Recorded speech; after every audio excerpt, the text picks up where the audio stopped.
En el mundo de la medicina estética son muy sonados los efectos secundarios porque obviamente el paciente reclama y los exacerba o no los ve como comunes. El hecho de que el paciente se conciba sano cuando va a la consulta y sale con un efecto secundario después de un tratamiento. A diferencia de la medicina tradicional de casi todas las especialidades donde el paciente se concibe enfermo y sale del consultorio con un tratamiento o con un procedimiento en el hospital, en el cual los efectos secundarios o bien se consideran parte de la misma enfermedad o bien parte del camino hacia la curación. O sea, prácticamente es algo que el paciente está dispuesto a llevar, a pagar, por decirlo así, ese ligero sufrimiento como efecto secundario para llegar a la curación final.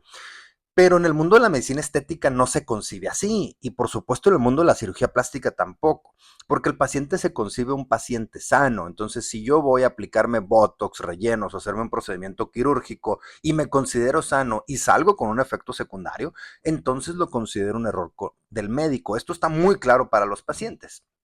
Pero por otro lado, para los médicos, cuando reciben a pacientes con efectos secundarios, se abren dos caminos. Si el efecto secundario es de mi propio paciente que yo le hice el tratamiento, generalmente tiendo a no aceptarlo y a culpar al laboratorio, a culpar el que me vendió el frasco de toxina, que no se respetó la cadena de frío, o bien el ácido hialurónico venía alterado, o bien algo pasó que el culpable es el laboratorio, algo pasó que el culpable es la jeringa, el vial, la mesoterapia, algo pasó, pero no soy yo el culpable. Y por otro lado,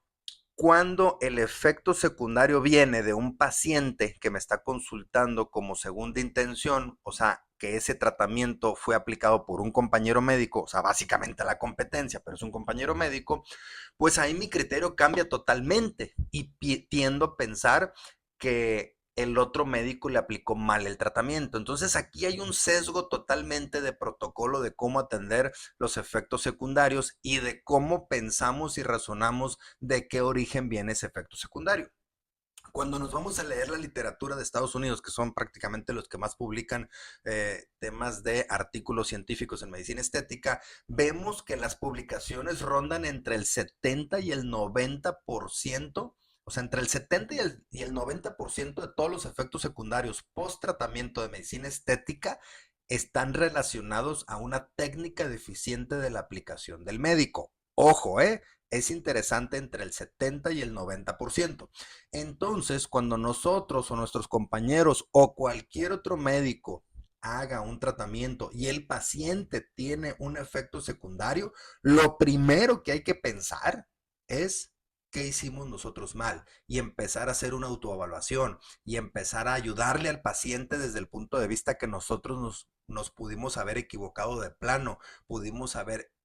elegido de manera errónea el producto o la densidad del producto o la marca del producto o una serie de cosas que nosotros pudimos haber decidido de manera errónea. Y nada más queda ese 5, 10, 15, 20% a lo mucho para entonces sí poder responsabilizar a un laboratorio, a una marca, a un producto, a un distribuidor, a un repartidor, etcétera, etcétera. Pero es muy interesante leer estos artículos porque entonces en base a esto podemos hacer protocolos literalmente cuando un paciente tenga una obstrucción, por ejemplo, de una vena o de una arteria, o cierta palidez en el tejido, cuando hagamos sobre todo rinomodelaciones, o bien cuando veamos que una toxina migra, o bien cuando veamos que un ácido hialurónico tiene cierta migración, o cuando vemos que un hilo está muy superficial. O sea, en vez de pensar que el hilo venía defectuoso y el hilo migró a la superficie de la piel, ¿por qué no mejor nos estamos preguntando si nosotros mismos no lo aplicamos muy superficial en la piel?